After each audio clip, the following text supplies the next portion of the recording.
Good afternoon. Happy Friday, January 12th. Mark Milam here. Let's go ahead and get right to the week. Boy, dry January is going to be the death of me. So we finally got back into the swing of things this week. We're out of all of the holiday festivities and the New Year's malaise, and we're back to regular economic data reporting. We got the consumer price index this week. That's one of the most widely recognized measures of inflation. That's what consumers are paying for things. And then today we got the producer price index. These two numbers kind of conflicting with each other. Talk about that in a second. Let me flip the screen around here and show you what's happening in the world of mortgage-backed securities. So really over the course of the week, we've seen mortgage-backed securities improve, which is very welcome. We'll take that. We had a little bit of a sell-off in the first week of the year. Now we're bouncing back and closing out the week strong. Some of the best levels that we've seen really over the past 4 to 5 months. So we'll take it. We'll take every bit of help that we can get to make housing more affordable. What's behind this? Well, if we take a scroll down and take a look at some of the news here, I'll blow this up a bit. We can see that the consumer price index came in yesterday a little hotter than expectations, about 1/10 of a point hotter on a month-over-month reading, and then overall reading was about 2/10 of a point hotter. Initial jobless claims coming in lower than expected. We've been talking about this for, probably about the past 18 months. You're just not going to be able to weaken labor, and we just don't have enough laborers in the country. Matter of fact, 2024 has been dubbed peak 65, meaning there are more people turning 65 in the year 2024 than ever have before in the history of the country. About 12,000 people per day turning 65 as we move throughout the year of 2024. Just so many baby boomers now moving through the system. That really creates a worker shortage. And when you're the Federal Reserve and you're trying to drive up joblessness, you're trying to drive up unemployment, you're just not having any success doing that because, why? There's just not enough workers out there. Here in the state of Georgia, we've got about 0.54 workers for every open job. So good luck trying to drive up joblessness here.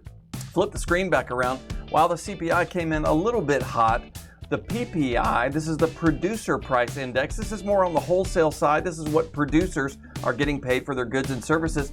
Actually came in negative month over month, some deflation in here. And you can see the core PPI, this strips out volatile food and energy, came in 2/10 of a point low as well.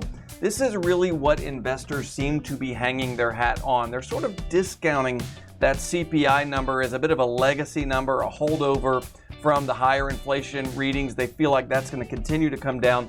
The producer price index is more of a leading indicator. It's what's happening in the wholesale before it gets to the retail. And that producer price number is really showing some softness on inflation. That's exactly what investors want to see. That's why we've seen mortgage-backed securities improve and interest rates continue to come down. Hey, we'll take every bit of that.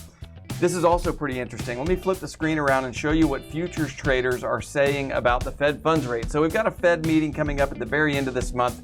93% of traders thinking that the Fed is just going to hold the Fed funds rate steady right at 5.5%.